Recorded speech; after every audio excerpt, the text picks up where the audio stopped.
Guys, oh. Totoy. Totoy, laki na. Hello guys. Ito. I-video tayo.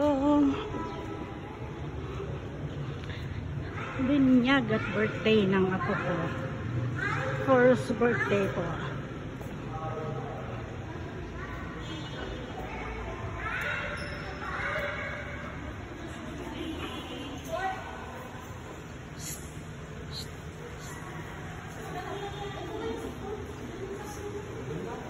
Port!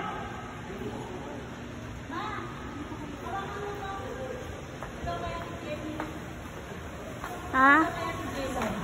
Ah. Si ate mo.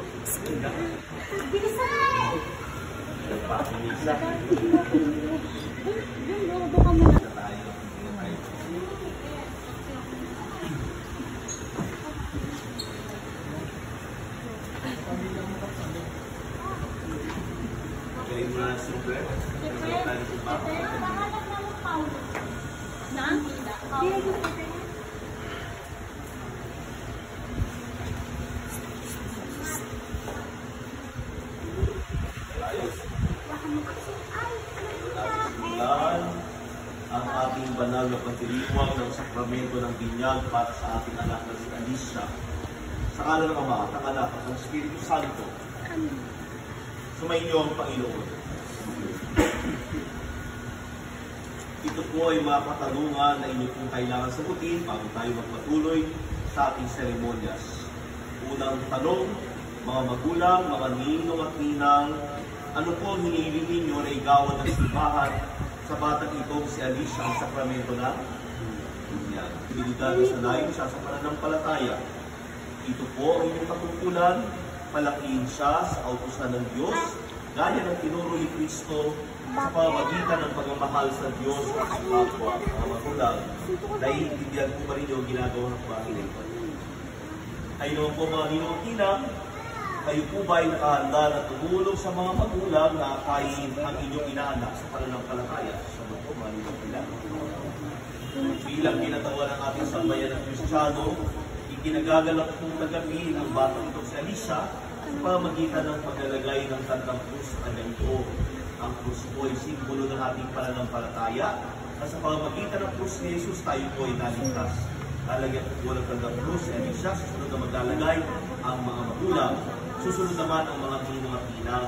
Ito ay magsisilbing paalala na ang nilalagyan natin ng tandang krus ay palalaking natin sa ating pananampalataya.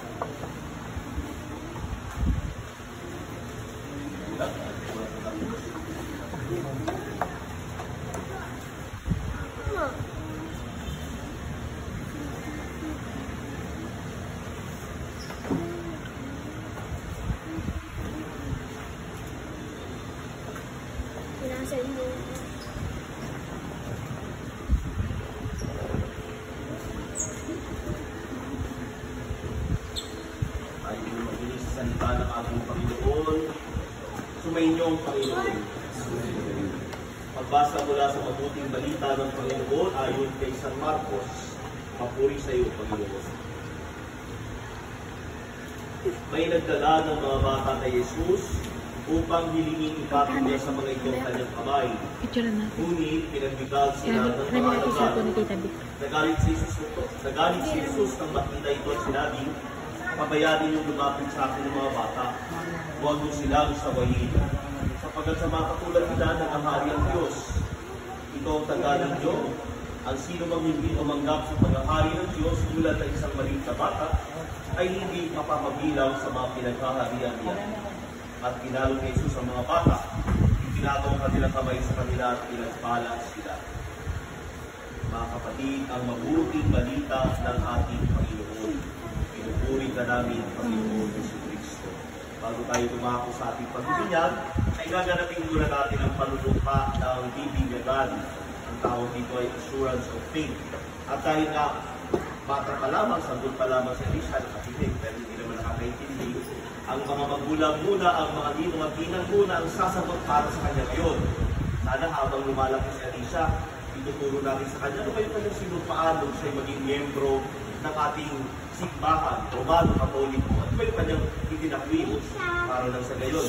Yan talaga yung number 1 nating tutunin ay ipakilala at ipalaknil sa turok ng ating simbahan ang ating anak. Ang ating sasabihin, mga magulang, ninong at ninang, opo, tinatakwil namin. Mga magulang, ninong at ninang, tinatakwil ba ninyo sa tanas? Tinatakwil ba ninyo ang kanyang gawain masama? Tinatakwil ba ninyo ang kanyang pangakit na masama? Ang pamilya na malayo sa anumang gawain masama, ang biyaya ng Diyos ay nadaloy. Dadako tayo sa ating pananampalatayang sasabihin natin, opo, sumasampalataya kami. Mga magulang, mga ninong at ninang, sumasampalataya ba kayo sa Diyos amang makapangyarihan sa lahat na may gawa ng langit at lupa? Opo, sumasampalataya. Kay Jesucristo, na iisang anak ng Diyos, Panginoon natin lahat, pinanganak ni Santa Maria ang Birhen, ipinako sa krus na matay inibing, muling nabuhay at naluklog sa kanan ng Ama, kayo ba ay sumasampalataya? Sa Espiritu Santo, sa banal na simbahang Katolika, sa kasamahan ng mga banal, sa kapatawaran ng mga kasalanan, sa muling pagkabuhay ng mga namatay at sa buhay na walang hanggan, kayo ba ay sumasampalataya?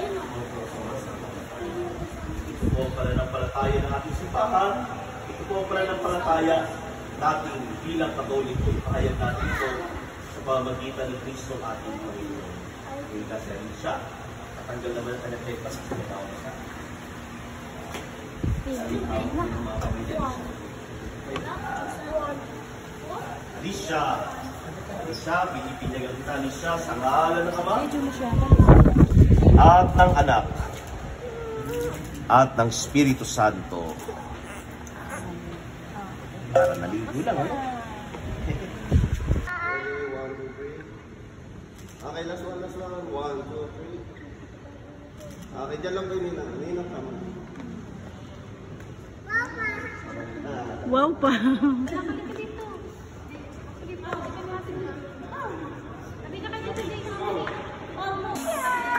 Ay, tagi na. Ay, dito sa gitna. Sabi niya, ito ba ako sisingin? Sa mga sisingin. Acha.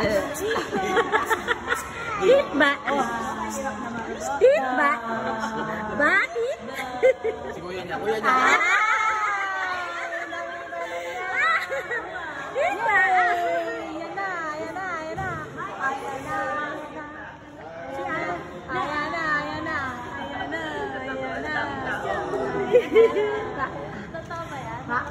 Parang fake yung tawa niya na.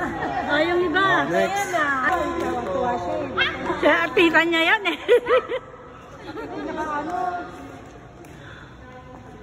Okay, last one po lang.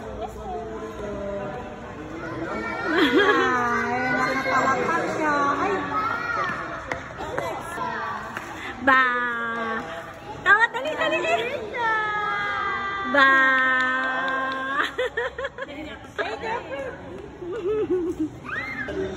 Alisa! Ha? Alisa! Hala. Hello to my vlog! Ayan.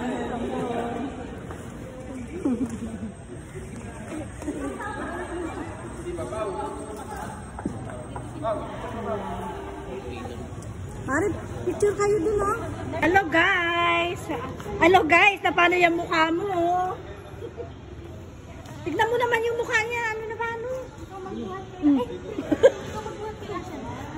Jeff, nasa simbahan ka.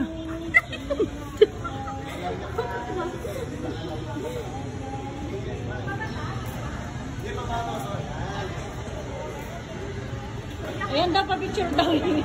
Pa-picture daw yung mga yun. Sabi ko na paano yung mukha ni Rael. Mukhang musang. O, 1. Ayan. 1, 2, 3. Rael. 1, 2, 3. Oh, galing na. 4, 5, 6, 7, 8. Abi niya kasi, no? Tulala. Alicia.